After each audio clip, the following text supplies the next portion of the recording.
Ready, and action! Yeah.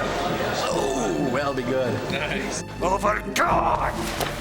We are in Castle Frankenstein, as you can see. This is where Frankenstein comes to life.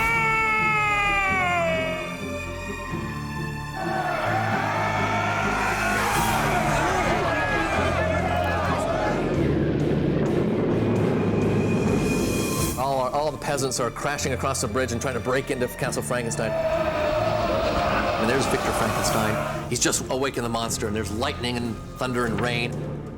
Frankenstein's lab is a classic piece of design. Everybody thinks they know what it's going to look like. You do have a sense of being a part of a history, you know, not a literary history, A little bedtime reading. cinematic history, but in the sense that you're not recreating something, but you're creating it new, and that's very exciting. It's not hard to just sit back and enjoy the ride. It's a really pleasant surprise when it exceeds your expectations. And Stephen's so excited as well. I think he would have shot in there all week if he could. I want you to be so close to the lens that this man starts to cry. When you hear him start to whimper, then you've come probably a little too close. But until then... He loved every shot, which is it's a real pleasure to work with somebody who's, you know, like a boy with a very, very huge, wonderful train set. Yeah, I love the original Frankenstein. What I love most about it is actually the atmosphere and the production design. It just has this great Gothic feel, and it's not dirty and it's not cheap. There's just some sort of really wonderful romantic Gothic feel they had that really, it draws me into the movie. It's so iconographic, the whole shot, and Victor Frankenstein turning around and screaming, It's alive! It's alive! It's alive! When you arrive on a set that big and, you know, you're a bit nervous because it's your first morning. I mean, I'm coming on set thinking, okay, this is LA, there's a crew of 150. I've never done this before. I'm not scared at all.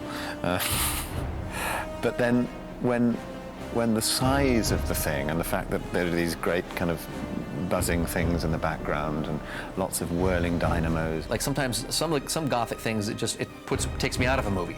It just seems so cold and or dirty and almost scary. Whereas Frankenstein, there's something really warm about the movie. I know it's a monster movie and it's scary and it's Gothic, but there's something really wondrous about the production design and all the atmosphere. In fact, I had both my production designer and cinematographer come in and we watched the movies together, and I said, boy, I want that much atmosphere. We wanted to try and recreate the mood of the old black and white movies, and the sets are designed with those in mind. We wanted it to be quite realistic, but to push the realism. My basic job is always finding everything that fills up the space. In this case, incredible turn-of-the-century Dr. Frankenstein equipment and cadavers and mummified skeletons. The lab was by far my favorite set to do. We have found kind of scary-looking forceps and hypodermic needles and many beautiful books. We've had things shipped from Croatia and Germany and Spain and most of the South American countries. I arrived a week ago and went onto the set, and I was literally astounded. I mean, my jaw hit the floor. I think it's quite unusual nowadays to have production design of this caliber. There's nothing so disappointing as walking onto a set that's kind of nothing like what you expected it would be. But this work here has kind of, you know, surpassed any of my imaginings. Imagine you've got it rolling, but you might as well start like that. Any part of me like to catch fire just at this point, I'm including coattails or hair, you know, good. They're obviously colossal and, you know, details kind of extraordinary. It absolutely helps. I mean, it helps enormously.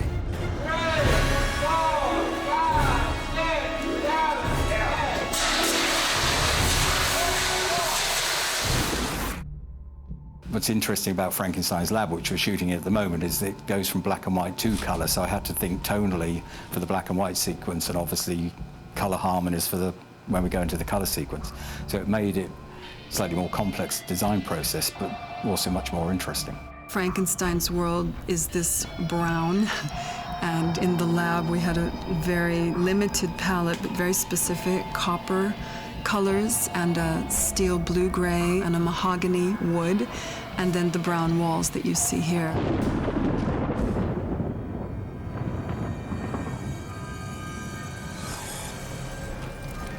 What is this place? Castle Frankenstein. 1 year later, the good Dr. Frankenstein has been murdered, and the place has been taken over by Dracula and the Dwerges, basically. So our concept was that his personal things had been kind of ransacked, so every piece of furniture has been tipped over, desk drawers emptied, papers spilled out all over the floor.